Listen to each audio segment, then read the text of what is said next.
which is alternative government funding. So, I mean, first thing, we probably need to increase the tax rate on the top wealth holders in our nation. Potentially even looking into transitioning onto like a flat tax rate. Just seems more simple. I mean, we're coming into tax season now. That's also on my brain. But, it'd be harder for, top wealth holders to evade being taxed if it's a flat tax. But, something worth looking into, but that's not what I want to talk about today. So yeah, we should look at additional ways that the government could fund itself.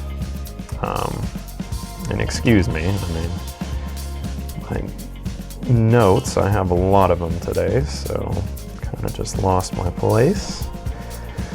But yeah, Mariana Mazzucato, if I'm saying that correctly, I apologize.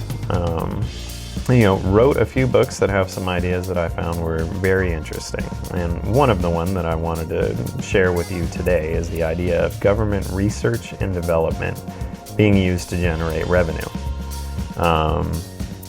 So for example, the Department of Defense, research led to global positioning satellites, so GPS. Application that's used in all sorts of technology. Smartphone components, such as touchscreens, were created through CIA and National Science Foundation funding. Mini cameras, those came from NASA, they're developed for their spacecraft. But, like as an example, I have a widely commercially viable implementation that directly came from government research and development. I mean, I guarantee, everybody's got a phone in their pocket, for the most part in 2026. So, other than that, the flu shot was developed by the National Institute for Health. MRI's magnetic resonance was originally used to study atomic nuclei. And grants from the National Science Foundation helped develop the MRI technology that's used today to detect a wide variety of health problems. So yeah, all of this was done with government funding, tax funding, our collective money. And, we ought to see a return on that funding. So potentially through minuscule royalties on commercial applications developed through publicly funded programs and grants. And when I'm saying like a minuscule royalty or something, so like let's say just like a tiny, little payment on any implementation of, any of that stuff that went into a smartphone, on the individual consumer scale, we'd likely not feel that, as a consumer, but, as a nation, through the mass, implementation of that technology into, all sorts of products, as those are being sold all over the world, that, minuscule royalty would be very substantial, on a scale like that. Yet again, as a consumer, we would most likely not feel that as we're going to complete our purchase, but on a massive scale, that would be very meaningful. Whoops, and this thing just keeps jumping around. 1 second. But yeah, so, like I was saying, so that would cover the cost of any projects that didn't necessarily pan out or, the technology that got created that's just not ready for commercial application, at this point in time.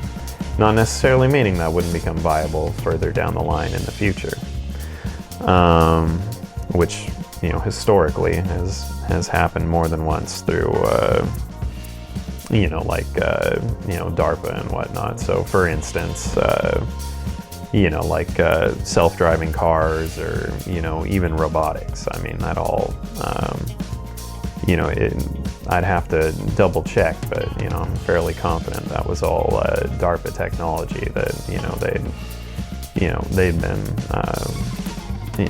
had running since like the 60s and 70s. So did not necessarily get adapted for commercial use, but the core concept was proved viable, and the start of the technology originated there.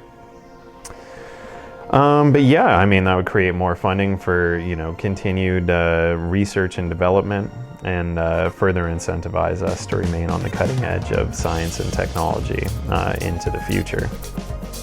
And, additionally, and bear in mind, this is not a Mariana idea. This is something that I've been, spitballing around in my own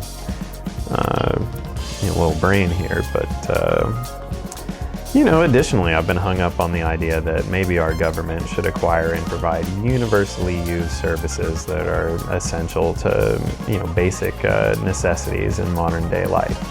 So, for instance, like, let's just say something that, most people, are gonna pay for and, utilize month after month. So that's a very, stable source of revenue, a very unrisky bet, and potentially has the added benefit of bringing the cost down yet again as a the end consumer, while having a large recurring revenue stream. But yeah, so 84% of all drinking water is provided by the government currently. That's been working out pretty well. We could work on doing the same thing with electricity and internet, potentially with other things, that I'm not going to get into now, but just, yet again, think of things that you're paying for on a monthly basis. That's kind of a basic, necessity at this point. So, we might as well, invest into, that stuff, and then, benefit from, providing that to everybody.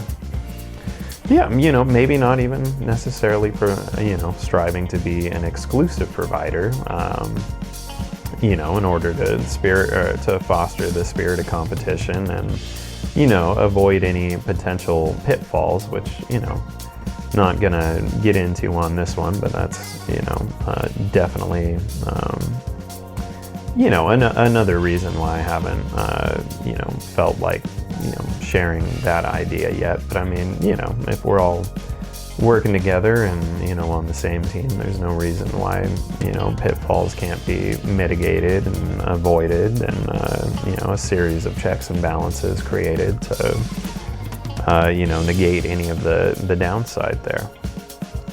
But yeah, holding on to strong market share would incentivize continual development, especially if, we're going to be licensing out any of those, technological improvements on the, world scale. And, drive down prices for, the people.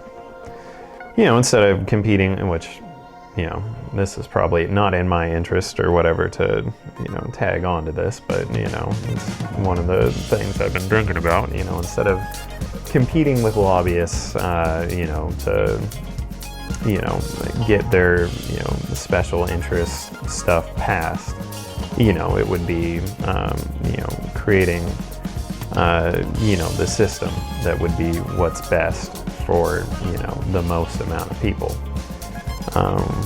And then have the private sector compete with the public sector on service and cost, and, ideally reducing tax burdens on individuals while creating new stable revenue streams that we can depend on for funding government programs, as well as reducing the national debt and what have you. I'm not pitching, dive right on in and, get right on up to that, 84%, market share mark or anything along those lines. But, there's no reason why we couldn't do a, run a few small test programs to see how it goes, dip the toe in to see if the water's warm and, see if we even want to swim, so to speak. But, just some ideas that I've been thinking about for a while now and, feeling bold enough to share today. But yeah, either way, I, highly recommend you check out Mariana Mazzucato's books, if any of this sparked your curiosity.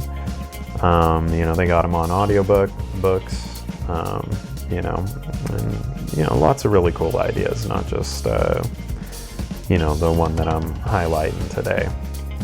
And, I'd also like to thank Abby Monteil for her work on 50 inventions that you might not know were funded by the U.S. government.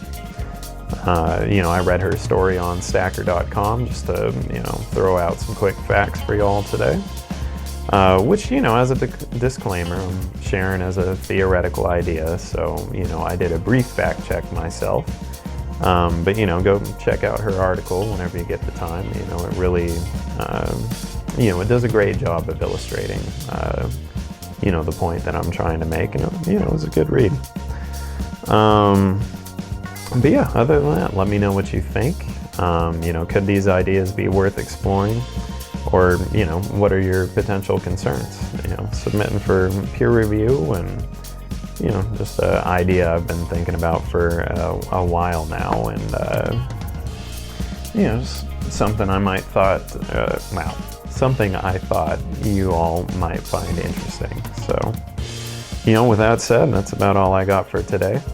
Hope you're doing well, and, yeah, let me know what you think.